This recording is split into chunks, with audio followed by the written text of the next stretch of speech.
Hello friends, स्वागत है आपका फन एंड लर्न चैनल में।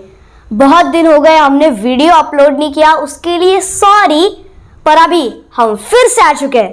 तो आज हम, जैसे हमारी पिछली वीडियो थी सोलर सिस्टम के बारे में, तो आज हम एक नई सीरीज स्टार्ट कर रहे हैं जिसमें कि सैटेलाइट्स, प्लैनेट, कौन से प्लैनेट पे गए थे, कि हमने कौन से प्लैनेट्स पे जो सैटेलाइट भेजे हैं उन सैटेलाइट का स्टडी हम आज करने वाले हैं। और ऐसे ही हमारे पार्ट्स चलते रहेंगे। और अगर वैसे वीडियोस आपको देखने हैं तो हमारा चैनल सब्सक्राइब करके रखना और बेल नोटिफिकेशन दबा के रखना। तो हम पहले स्टार्ट करते हैं वीनस। तो ये वीनस की जो सैटेलाइट्स है, इनकी शुरुआत हुई अमेरिका और रशिया के ये जो वॉर था उसके बीच में। और ये वॉर वर्ल्ड वॉर 1 भी नहीं था, वर्ल्ड वॉर 2 भी नहीं था, ये उसके बीच में का कोल्ड वॉर था। और इस कोल्ड वॉर में दोनों देशों ने 5000 न्यूक्लियर बॉम्ब्स बना के रखे थे। सोचो, एक न्यूक्लियर बॉम्ब जो हिरोशिमा में लिटिल बॉय, नागासाकी में फैट मैन, ये जो न्यूक्लियर बॉम्ब्स वहां पे फेंके गए थे, उनके जितने ताकतवर ये न्यूक्लियर बॉम्ब्स थे। और इन न्यूक्लियर बॉम्ब्स की ताकत इतनी है कि एक अगर तुमने कौन से देश में फेंका, अगर उस पे किसी मेन जगह पे फेंका, पूरा देश तबाह हो सकता है। इतनी ताकत है इन एक न्यूक्लियर बॉम्ब में। सोचो, इन्होंने इतने बना रखे थे। इन न्यूक्लियर बॉम्ब पे भी हम अगली बार डिस्कस करेंगे। पर अभी जो पार्ट आता है, इस कोल्ड वॉर में इन्होंने बना तो रखे थे बॉम्ब, पर इसको अटैक करने के लिए यूज नहीं किया। इसको यूज किया सिर्फ डराने के लिए कि मेरे पास इतने बॉम्ब्स है, तेरे पास क्या है। हम करते हैं ना, अगर कोई हमारे पास नई चीज आई, मेरे पास ये, तेरे पास क्या है। तो वैसे ही अमेरिका अगर वो बोलता है कि हमारे पास ये टेक्नोलॉजी है, रशिया बोलता है हमारे पास उससे भी बड़ी टेक्नोलॉजी है। और यही वॉर चल रहा था स्पेस में भी। तो अभी लड़ाई चल रही थी कि वीनस पे सैटेलाइट भेजो। अमेरिका बोला हम भेजेंगे, हम रशिया से ऊपर है, हम पहले भेजेंगे। उन्होंने पहला भेजा पियोनियर 1, या फिर आप उसको पायोनियर 1 भी बोल सकते हो। वो पहला फेल हुआ। अभी ये एक ऐसी रेस थी जिसमें अगर अमेरिका फेल हुआ तो उसमें बाकी का कोई नहीं बोलेगा अरे अमेरिका तो फेल हुआ, उसका ये पोपट हो गया, रशिया जीतने वाली है। ऐसा कुछ नहीं है, ये सारा ह्यूमन सिविलाइजेशन के लिए हो रहा है। इसलिए अगर अमेरिका हारा तो रशिया नहीं हंसेगा, और अगर रशिया हारी तो अमेरिका नहीं हंसेगा। ऐसा ही एक ह्यूमन सिविलाइजेशन के लिए पियोनियर 1, 2, 3, 4, 5, 6, 7, 8, 9 इतने सैटेलाइट्स लॉन्च किए थे। तो उसका पहला फेल हुआ, सेकंड फेल हुआ। अब ये जो पहला था उतना फेल नहीं हुआ, क्योंकि स्पेस में जाने के बाद उसने थोड़ी सी इंफॉर्मेशन दी, फिर उसका कम्युनिकेशन टूट गया। सेकंड, एटमॉस्फेयर में डायरेक्ट बर्न हुआ, क्योंकि उसमें फ्यूल की प्रॉब्लम्स आ गई। यानी सेकंड भी फेल हो गया। सुन, यानी ये पहला भी फेल हुआ, सेकंड भी फेल हुआ। अब ये दोनों फेल हो गए। आया वो अमेरिका, बोला मैं हार नहीं मानने वाला। उसने थर्ड वाला लॉन्च किया, पायोनियर 3, और ये थर्ड सक्सेसफुल रहा। इसने हमको बहुत सारी इंफॉर्मेशन दी। नेक्स्ट आता है 4, ये पियोनियर 4 भी सक्सेसफुल हुआ, और इसने हमें इतनी इंफॉर्मेशन दी वीनस के बारे में कि हम उससे ज्यादा इंफॉर्मेशन तब तक किसी भी सैटेलाइट ने नहीं दी थी। फिर नेक्स्ट आता है डायरेक्ट मुंह तोड़ जवाब देने वाला पियोनियर 5। इस पियोनियर 5 ने पहली बार जो उसका चित्र बनाया था उसके मैग्नेटिक फील्ड का, अगर समझो ऐसा प्लैनेट है और ऐसे प्लैनेट के ये ऐसे मैग्नेटिक फील्ड्स होते हैं।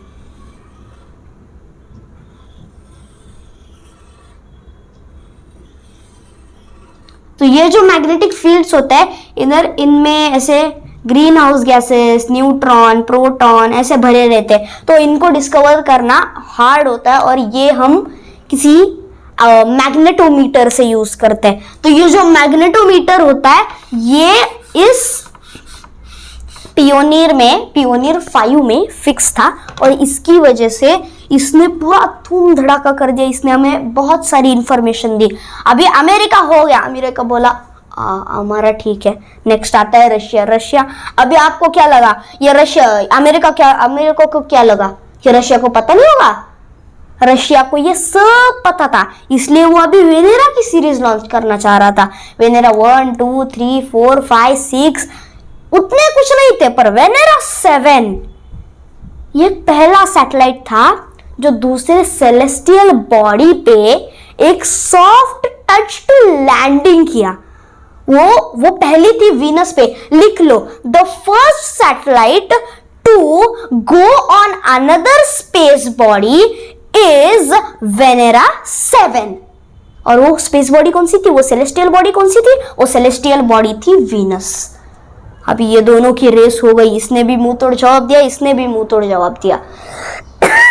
अभी इन दोनों का झगड़े तो खत्म हो गया, अभी ये कोल्ड वॉर भी खत्म हो गया।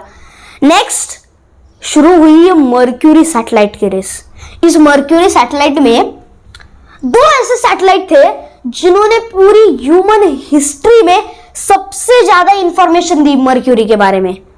हमने जैसे पिछले वीडियो में पढ़ा था कि मर्क्यूरी एक सॉलिड है, जैसे कि स्टार्टिंग की लेयर सॉलिड होती है, तो ये सॉलिड है, ये ढूंढ निकाला इन सैटेलाइट्स ने। अभी पहले हम देखेंगे कि ये पहले लॉन्च हुआ था और ये बाद में लॉन्च हुआ था। तो हमने ये मर्क्यूरी पे सैटेलाइट बाद में और ये वीनस पे सैटेलाइट पहले क्यों लॉन्च किए? क्योंकि ये जो मर्क्यूरी है ये सूरज के सबसे पास का प्लेनेट है, और अगर सूरज के सबसे पास में है तो उसमें ज्यादा, अगर अभी ये जो मर्क्यूरी है ये खुद के अराउंड नहीं घूमता, ये सिर्फ सूरज के अराउंड घूमता है, इसलिए इसकी एक बाजू गर्म और एक बाजू ठंडी होती है, तो इसमें सरवाइव करना हार्ड हो गया। अब ये जो पहला सैटेलाइट लॉन्च किया मरीनर 10, ये थोड़ी देर मतलब उसके गर्म साइड पे रहता था और थोड़ा सा आराम करने के लिए वो सावली के साइड पे रहता था। तो ये जो गर्म साइड है उस पर टेम्परेचर बहुत था, इतना था कि हम सोच भी नहीं सकते, उधर गए तो हम डायरेक्ट पिघल जाएगी हमारी बॉडी, उतना टेम्परेचर था। और उसके दूसरे साइड पे हमारे -200 डिग्री से भी ज्यादा टेम्परेचर, -200 डिग्री सेल्सियस से भी ज्यादा टेम्परेचर हो सकता है, इतना टेम्परेचर था मर्क्यूरी के उस साइड पे, यानी दोनों साइड अलग अलग थी। तो इन सैटेलाइट में मरीनर 10 को मैनेज करना हार्ड हो गया। पर तभी भी आपने ब्लैक कलर सुना होगा कि अगर बहुत धूप है तो हम ब्लैक छाता लेके जाते हैं, वो हमें सूरज की धूप से बचाता है। तो यही ब्लैक कलर इस मरीनर 10 में भी यूज किया जाता है। ऐसे कलर्स है जिन कलर्स की वजह से जो सनरेज होती है वो हम पे नहीं पहुंचती। आज मैंने ब्लैक शर्ट पहना है, तो अगर मैं धूप में खेलने गया तो मेरे को इधर गर्मी महसूस ही नहीं होगी, मुझे उसका कुछ फर्क नहीं पड़ेगा, सारा पसीना पसीना हो जाएगा, पर शर्ट के अंदर पसीना नहीं होगा। अगर किसी ने ब्लैक पहना है so it is a protective colour from sun rays. तो ऐसे ही कलर्स मरीनर 10 में यूज किए गए थे। ये मर्क्यूरी को ऑर्बिट कर रहा था 104 डेज में। जो इंफॉर्मेशन दे रहा हूं वो इंफॉर्मेशन आपको गूगल पे बहुत टाइमों बाद मिलेगी, बहुत सर्च करना पड़ेगा, उससे ज्यादा मैं अभी इंफॉर्मेशन दे रहा हूं। टाइम है तो लिख लो, जरूर लिख लेना, क्योंकि इंफॉर्मेशन बहुत इंपॉर्टेंट है। यानी उसने मर्क्यूरी को 104 डेज ऑर्बिट किया। ये ऑर्बिट करने के बाद उतने डेज उसने 2482 फोटो सेंड किए, और वो भी ब्लैक एंड व्हाइट में, क्योंकि तभी कलर वाली टेक्नोलॉजी नहीं थी। उसने उतने फोटो सेंड किए ऑन 16 मार्च 1975। देखो एग्जाम में, किसी टेस्ट में, हम कौन सी जैसे कोई होमी बाबा की, इंडियन टैलेंट ओलंपियाड की जैसी टेस्ट होती है, कॉम्पिटिटिव एग्जाम, तो उन एग्जामों में ऐसी डेट्स पूछी जाती है। और इसीलिए ये डेट्स हमें मतलब लर्न ही करके रखना चाहिए, बाय हार्ट करके रखना चाहिए। फिर ये हो गया। नेक्स्ट आता है, अगर हमारा धरती का एक दिन होता है 365 डेज का, वहां पे मर्क्यूरी का एक ईयर होता है 88 डेज का, छोटे से डेज होते हैं। फिर वो कब लॉन्च हुआ था? वो 3 नवंबर 1973 पे लॉन्च हुआ था। और इस मरीनर 10 ने भी अपनी सीरीज लॉन्च की थी। इस मरीनर 10 ने 1, 2, 3 ऐसे बहुत सैटेलाइट्स लॉन्च करते हैं, बहुत फेल होते हैं, बहुत सक्सेस होते हैं, और इनसे हमारी ह्यूमन सिविलाइजेशन को बहुत फायदा पहुंचता है। जैसे कि अभी बहुत सारे सैटेलाइट लॉन्च हुए, तो अब हमारा इसरो भी सैटेलाइट्स लॉन्च करता है, तो उसका यूज सिर्फ हमारा भारत नहीं करता, वो रशिया, यूक्रेन, कौन से दूसरे देश भी यूज करते हैं हमारी टेक्नोलॉजी, हमारा यूज करते हैं वो, हमारे टेक्नोलॉजी का, हमारे साइंस का। फिर अब ये मरीनर हो गया। नेक्स्ट सैटेलाइट आता है जिसने हमारी पूरी नॉलेज को ही बदल दिया, वो आता है मैसेंजर।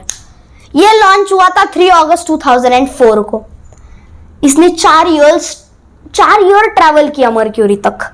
फिर नेक्स्ट इसमें क्या थे, ये 3 इंपॉर्टेंट पॉइंट्स है। इसमें था एक spectrometer, next altimeter and magnetometer. अभी मैंने मैग्नेटोमीटर इधर ही बताया था कि कोई प्लैनेट है, उसकी मैग्नेटिक फील्ड को काउंट करने के लिए ये मैग्नेटोमीटर यूज किया जाता है। Next altimeter. अभी मैं वही डायग्राम बनाऊंगा, समझो ऐसा प्लैनेट है, कौन सी भी सेलेस्टियल बॉडी है, और अगर एक सैटेलाइट यहाँ पे घूम रहा है ऐसा, ठीक है, समझ लो ये कि यहाँ पे ऐसा सैटेलाइट घूम रहा है ऐसा, तो इसको अगर वो एल्टीट्यूड काउंट करना है, वो लेंथ काउंट करनी है, तो वो एक टेक्नोलॉजी यूज करेगा जिससे वो पूरी लेंथ को काउंट कर सकता है कि कितना यहां से कितना है वो, तो उसे कहते हैं हम अल्टीमीटर। नेक्स्ट आता है स्पेक्ट्रोमीटर। अब ये स्पेक्ट्रोमीटर जो वेवलेंथ होती है उसकी, जो उसकी मैग्नेटिक फील्ड्स की वेवलेंथ होती है, अभी वेवलेंथ पे भी हम एक वीडियो बनाएंगे कि वेवलेंथ क्या होती है, पर समझ लो एक वेवलेंथ मैग्नेटिक फील्ड की एक कांस्टेंट, जैसे हम नदी में अगर हमने पानी में अगर ऐसी उंगली घुसाई और उसको निकाल दिया तो वह रिपल्स बनते हैं, उसे हम वेव्स कहते हैं, और उसे ही स्पेक्ट्रोमीटर काउंट करता है, मैग्नेटिक वेव्स को। तो हमने सारा पार्ट समझ लिया है।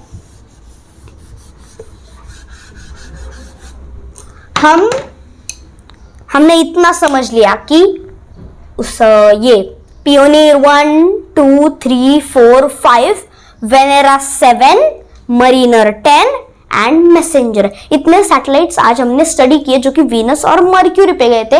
नेक्स्ट सैटेलाइट हम स्टडी करेंगे जो कि मार्स और जुपिटर को स्टडी करके आए थे, और उसको हम नेक्स्ट पार्ट में समझेंगे। तब तक गुड बाय।